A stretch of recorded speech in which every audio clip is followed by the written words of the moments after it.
Hello everybody, it's me, Tokkuri Yashi.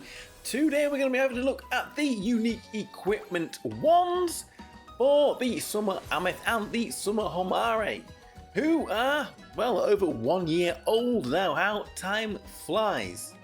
First of all then, let's quickly have a look here. They have returned both of them on this prize gotcha banner, which is here till the 15th, so not here for very long either.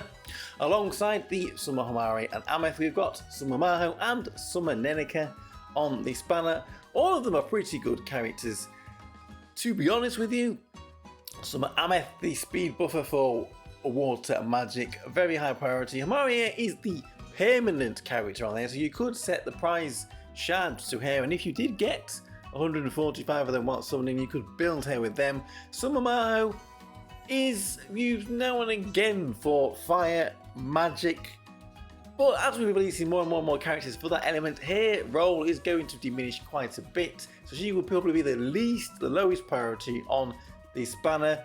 Summer Neneka also very good, so if you are a new player with jewels to grind out from story and other modes left and you're trying to build up an account, it might be worth summoning on here to get Summer Ameth, Summer Neneka, Homare as your top 3 priorities if you don't already have them. If you don't have a lot of jewels spare, what is coming up?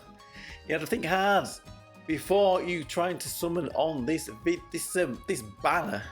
Right, let's go in then and have a look at Ameth first. We'll look at Summer Ameth first. Where is she? Here. So there we go. Here is our Summer Ameth. She is, as we know, a top water magical character, reducing the opponent's attack and defense, restoring hit points and TP, as well as being the 200 times speed buffer for this team.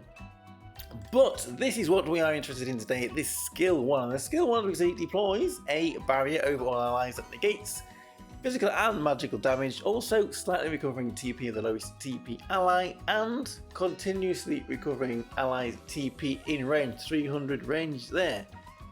But she has now been given this unique equipment 1, which raises her magical attack and magical crit rates.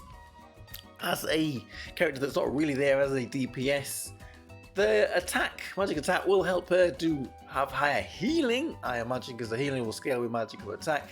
Other than that, it's I don't know what you could have given her there that would have benefited her a little bit better, but this skill 1 has been upgraded, the passive has been upgraded, and all she's really got with everything stays the same, but now when she deploys this barrier, she will grant a state of harmony to all allies for 12 seconds, and when the allies are in this state of harmony, I don't know what she does she slip them a pill or something, damage is calculated against whichever defense is highest, physical or magical, so that could help to keep characters alive. If your defense is already, the magical defense is already your highest and you're facing a magical opponent, it's not really going to do anything, but it is another mechanic to try to keep your team alive and safe, which is what Ameth does here. So she will still be used quite a lot, being the speed buff of the team, a little bit like we said with these unique equipments. Maybe we do not get the biggest of buffs, but as a very good character already, she is still going to be used a lot, and a character you would really like to have if you want to run water magical teams. Okay, so now let's jump in and have a look at the Summer Homare here. She, as we know, is an a dark magical AoE DPS who also lowers magical attack and defense whilst restoring TP to herself. So here is her skill 1, the skill that we are interested in today, which deals large magical damage to the lowest magical defense enemy. That's single target, and then slightly lowers their magical defense. She's one of these characters that puts solar eclipse tokens on an opponent. When they get a debuff, they get one of these tokens. So if the enemy has 25 or more of these tokens, she will then deal additional moderate magical damage to enemies in range, greatly boost her own magical attack and slightly recover her own TP, and damage will increase according to the number of solar eclipse tokens. You can see that formula on the screen. You can't see the TP because it doesn't scroll down, but there is 100 TP here without the unique equipment. So let's jump in and have a look at the unique equipment. And magical attack and magical crit rate is given to Homare with the application of this unique equipment, which is what a DPS character wants. As well as that, we have buffed this passive for the skill 1. So what has Homare got with the passive buff with this unique equipment? AoE damage, the AoE damage component, if the opponent has 25 or more eclipse tokens, is now up from 1.8 to 2.4 times magical attacks. Extra damage there. Range does stay the same though at 400. The multiplier, which you can see if we go back over here, is up for the solar eclipse tickets. I'll mention it because it's there, it's only very small. That 0.018 is now 0.024. So with each solar eclipse token, all damage is up very, very slightly. It's small, like I said, but we will mention it. She also now gives herself, as we can see here, self magical attack buff, which has gone up from 20 to 30 times skill level. So 7,200 magical attack has now gone up to 10,800 magical attack to self, and her self TP has also increased from that 100 to 120. So there we go, that is Homare and Ameth, some versions, unique equipment ones. We can't really test, or it's harder to show the extra defense mechanic that Ameth has got, but we can see damage numbers. So let's jump in then and see if this summer Homare has retaken the top spot from Midsummer, who recently got her unique equipment as a multiple target DPS on this dark magic team. So to test this summer Homare and her unique equipment, then I went back and I had a little look at the video I did with the Midsummer, previous Midsummer, when she got her unique equipment. And we did quite a lot of testing here with Midsummer against Homare there. We ran quite a few teams, and as we can see there, the team at the bottom in the middle ended up doing the most damage. So that is the team we are going to run today.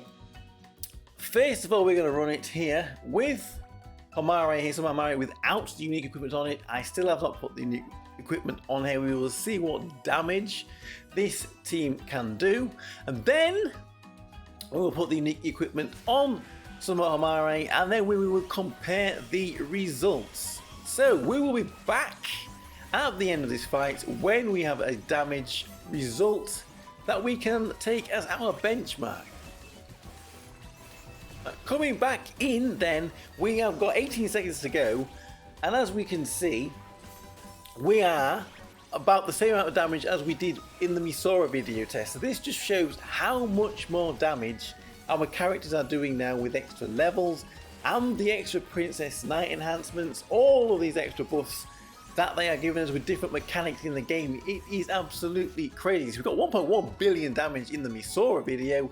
This time we managed 1.4 billion damage with this team against this multiple target training boss. And this is what we want to see here. Midsummer is very marginally on top with the damage over the summer Homare. So let's go and put the unique equipment on summer Homare. I'm suspecting those positions are about to flip back.